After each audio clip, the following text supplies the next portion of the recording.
Good morning friends. आज हम BSc part second में फिजिक्स फर्स्ट में यूनिट सेकंड में जूल्स थॉमसन कोएफिशिएंट की कैलकुलेशन करेंगे। उससे रिलेटेड चीज़ें क्या होती है।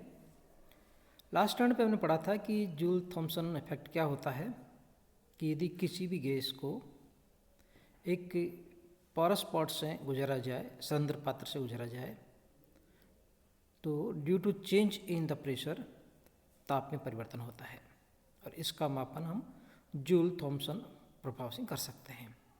तो जो कोएफिशिएंट है कितना होता है, कैसे कैलकुलेशन होती है, उसके लिए क्या कंडीशंस है, आइए देखते हैं आज के इस लेक्चर में। शुरुआत करते हैं एक क्वेश्चन से। सिद्ध कीजिए to prove that the JT प्रयोग में, जूल थॉमसन प्रयोग में एंथैल्पी नियत रहती है। कैसे प्रूफ होगा, चेक करते हैं। माना कि जूल थॉमसन प्रयोग में उपस्थित किसी भी गैस की आंतरिक ऊर्जा प्रारंभिक में ui और अंतिम में uf है, तो आंतरिक ऊर्जा में कमी हो जाएगी du equal to uf minus ui। ऊष्मागतिकी के प्रथम नियम से हम सब जानते हैं dq equal to du plus dw होता है। dw को हम pdv के फॉर्म में लिखें, du को change in the internal energy uf minus ui, इसी तरह से pdv pf vf minus pi vi लिख सकते हैं।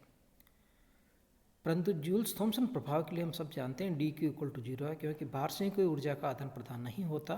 सो du equal to minus pdv लिख सकते हैं। So the uf plus the pf vf equal to ui plus pi vi, या that is equal to h enthalpy that is equal to pv plus u। This prove that for the JT effect the enthalpy is constant. Now the very important topic for exam point of view to derive the JT effect and its coefficients. Derivation of the JT coefficients. We know that JT, for the JT expansion as proved earlier, enthalpy H equal to U plus PV constant होता है। Differentiate कर दें, DH equal to DU plus PDV plus VDP equal to 0. But we know by using the first law that DQ equal to DU plus PDV, और DQ को हम लिख सकते हैं TDS. So we can write DH equal to TDS plus VDP equal to 0. यानी इस case के लिए एंथैल्पी में परिवर्तन 0 होता है। और हमने ये भी प्रूव किया है that the entropy is the function of the temperature and the pressure. So इसमें यदि चेंज देखना चाहें तो DS equal to del S by del T at constant pressure multiplied by the DT plus del S by del P at constant temperature multiplied by the dP.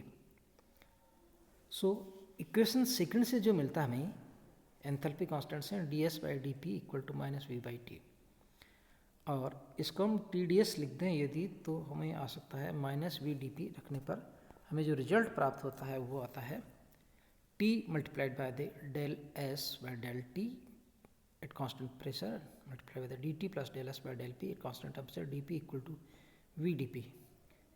यहाँ दो चीज़ें जो उपयोग में लेते हैं, पहला गैस की विशिष्ट ऊष्मा at constant pressure Cp equal to del Q by del T at constant pressure, और dq को हम पता ही है TDS लिखते हैं, TDS del S by del T at constant pressure multiply by T, and Maxwell के जो संबंध है उससे del S by del P जो ब्रैकेट में सेकेंड टर्म्स है at constant temperature equal to minus del V by del T at constant pressure.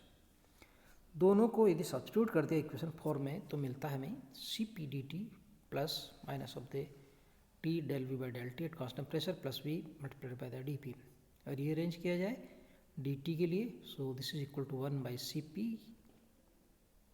T del V by del T at constant pressure minus the V multiplied by the dP, and dt by dP is called the Joule-Thomson coefficient, and that is equal to del T by del P at constant H equal to 1 by Cp multiplied by the T del V by del T at constant pressure minus the V. This is the derivation of Joule-Thomson coefficient. ये क्या व्यक्त करता है कि नियत enthalpy पर दाब में परिवर्तन के dP के कारण ताप में परिवर्तन जो dt होता है उसका कैलकुलेशन, उसका एनालिसिस इससे कर सकते हैं। Now we want to calculate for the different cases, different types of cases. First for the ideal gas, Adarsh gas के लिए जूल थॉमसन गुणांक क्या होता है। शुरुआत करते हैं आदर्श गैस समीकरण से। P PV equal to RT. So at constant pressure we can write P del V by del T equal to the R.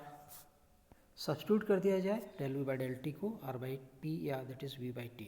तो जो जूल थॉमसन कोएफिशिएंट था उसमें mu H equal to 1 divided by C P multiplied by the T del V by del T at constant pressure minus V. del V by del T at constant pressure का मान आया आपका V by T. Substitute कर दिया जाए तो mu H मिलता 0. अर्थात जूल थॉमसन इफेक्ट इसके लिए 0 होता है. तो आदर्श गैस के लिए म्यू एच इक्वल का मान 0 होता है. अतः यदि आदर्श गैस को सिलेंडर डॉट से गुजारने पर ताप में कोई परिवर्तन नहीं होता. दाब में कितना ही परिवर्तन हो ताप में कोई परिवर्तन नहीं होता. क्यों नहीं होता? इसका बेसिक रीजन ये माना जाता है कि आदर्श गैस में अंतर आणविक बल नहीं होता, इसलिए बीच में जो म्यूचुअल फोर्स ऑफ अट्रैक्शन है किसी अगेंस्ट में ना वर्क करना पड़ता है ना उसके फेवर में वर्क होता है. इसलिए दोनों कंडीशंस में ना टेम्परेचर में कमी होती है ना टेम्परेचर में अधिकता होती है. Means there is no change in the temperature.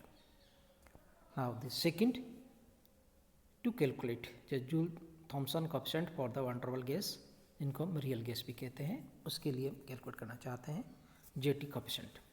शुरुआत करते हैं इसकी अवस्था समीकरण से. Equation of state P plus A by V square multiplied by the V minus B equal to RT. A and B are the constant. Rearrange करें इसको तो मिलता है हमें P plus A by V square equal to RT by V minus B. नियत दाब पर, क्योंकि हमें जो कैलकुलेट करना है वो नियत दाब वाला कैलकुलेशन करना है. टी के सापेक्ष अवकलन करें इसको. P तो कांस्टेंट मान लिया और डिफरेंशिएट करते हैं विद रिस्पेक्ट टू टी. तो तीन ही वेरिएबल है हमारे पास में P, V and T. P constant हो गया so D P equal to 0. A by V का वी स्क्वायर का अपन ने डिफरेंशियल किया with respect to that T. So it is minus twice A V cube multiplied by the D V by D T at constant pressure equal to R T divide by V minus B को हमने A dot B के form में differentiate करेंगे. सो this is R V minus B D T by T plus R T minus one divided by V minus B का whole square del V by del T at constant pressure. Rearrange करें del V by del T at constant pressure को common ले लिया जाए तो मिलता हमें R T divide by V minus B का square minus twice A by the V cube equal to R minus are divide by V minus B. So D V by D T at constant pressure equal to R T, दोनों तरफ T से multiply करके देखा हमने तो R T V minus B V cube V minus B का whole square R T V cube minus twice A V minus B का whole square. हमने दोनों ब्रैकेट में एलसीएम लिख के देखा है ये. सो वी माइनस बी की पावर कैंसिल हो जाएगी, वी क्यूब कैंसिल हो जाएगा. एंड ये माना हमने कि v is very very less than the b is very very less than the v. So v minus B को हम v लिख सकते हैं या v माइनस बी का whole square equal to nearly v square लिखा जा सकता है. सो इक्वेशन जो मिलती है हमें वो मिलती है R T multiply by the V minus B divide by R T minus twice A by the V. ऊपर और नीचे आर टी हमने कॉमन ले लिया तो V minus divided by 1 minus twice A V R T. जो नीचे वाला ब्रैकेट है उसको ऊपर ले गए, -1 की पावर डाल दी. बाइनोमियल एक्सपेंशन थ्योरम से हम जो लिख सकते हैं 1 plus X power n equal to 1 plus N X if the X is very very small. So we can write v minus B multiplied by the 1 plus twice A V R T. And इसको यदि expand करते हैं तो v minus B plus twice A V by the V R T minus twice A B V R T. a and b दोनों छोटे हैं, बहुत कम है, तो इनका जो मल्टीपल आएगा और भी छोटा हो जाएगा. So we say the last term is negligible. So del V by del T at constant pressure equal to V minus B plus twice A by R T. And this is the value that we have obtained for the real gases or the one-level gases. Now substitute this value into the Joule-Thomson coefficient, and that is mu h equal to del t by del p at constant h equal to 1 divided by Cp multiplied by the t del v by del t at constant pressure minus the v. Substitute किया हमने t del v by del t को constant pressure को, तो मिलता हमें v minus b plus twice by A by R T minus V. So V by V cancel हो जाएगा. जो फॉर्मूला मिलता है mu H equal to 1 divided by Cp multiplied by the 2a RT minus B. This is very important for the numerical values. Now there are different conditions. Conclusions क्या निकलता है? देखिए इसमें दो टर्म्स है ब्रैकेट में. कभी ट्वाइस ए आर टी और बी के बीच में कंपटीशन होता है. यदि first term greater than the last second term है तो ये पॉजिटिव हो जाएगा, म्यू एच पॉजिटिव होगा. यदि second term B is greater than twice A by R T तो ये नेगेटिव हो जाएगा. और ये दोनों कांस्टेंट हो गए तो म्यू एच की वैल्यू जीरो हो जाएगी. दोनों बराबर होते तो जीरो हो जाएगा. सो फर्स्ट कंडीशन देखें, if twice A R T is greater than the B, या इसको यूँ भी लिख सकते हैं twice A by the B R is greater than the T, कैसे भी लिख सकते हैं. हो तो म्यू एच पॉजिटिव होगा, यानी D T by D P positive होगा. तो यदि दाब में कमी करते हैं तो ताप में भी कमी होगा. दोनों के चिन्ह साथ साथ चेंज होंगे. अतः सिलेंडर डॉट में से गैस को गुजारने में ताप में कमी होती है, यानी रिजल्टेंट शीतलन होता है, गैस का शीतलन होता है. इसका second effect, if twice A by the R B is less than the B T हो तो म्यू एच नेगेटिव हो जाता है.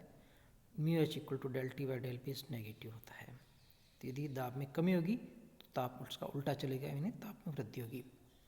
अर्थात ऐसी स्थिति में गैस का तापन होता है. And the last, if twice A by the R B is equal to the T हो तो mu H equal to zero होता है. इस ताप पर गैस को गुजारने पर जूल थॉम्सन प्रभाव शून्य होता है. इस ताप को हम व्युत्क्रमण ताप कहते हैं, टेम्परेचर ऑफ इन्वर्सन कहते हैं. क्योंकि इससे ज़्यादा होगा तो अलग टेम्परेचर, इससे कम होगा तो अलग प्रभाव आएगा. एक तरफ शीतलन होगा, एक तरफ तापन होगा. तो क्या परिभाषा होती है? This is the important topic. Again definition of the T I, व्युत्क्रमण ताप, टेम्परेचर ऑफ इन्वर्सन. वास्तविक गैस के लिए वह ताप जिसके लिए जूल थॉम्सन गुणांक शून्य हो, इस ताप पर जूल थॉम्सन प्रभाव की दिशा बदल जाती है. क्योंकि इस पर तो जीरो होता है, परंतु इससे कम होगा तो अधिक, इससे ज़्यादा होगा तो तापन से शीतलन थोड़ा सा बढ़ जाता है तो तापन हो जाता है, थोड़ा सा कम हो जाता है शीतलन हो जाता है. इसे हम व्युत्क्रमण ताप कहते हैं, क्योंकि जे टी कोएफिशिएंट की डायरेक्शन चेंज हो जाती है, जे टी इफेक्ट की दिशा बदल जाती है. इसका मान T I equal to twice A by R B होता है. अतः इसके लिए यदि जूल थॉम्सन गुणांक लिखें हम टी आई के रूप में, तो mu H equal to del T by del P, constant H equal to B divided by C P T I by T minus 1 प्राप्त होता है.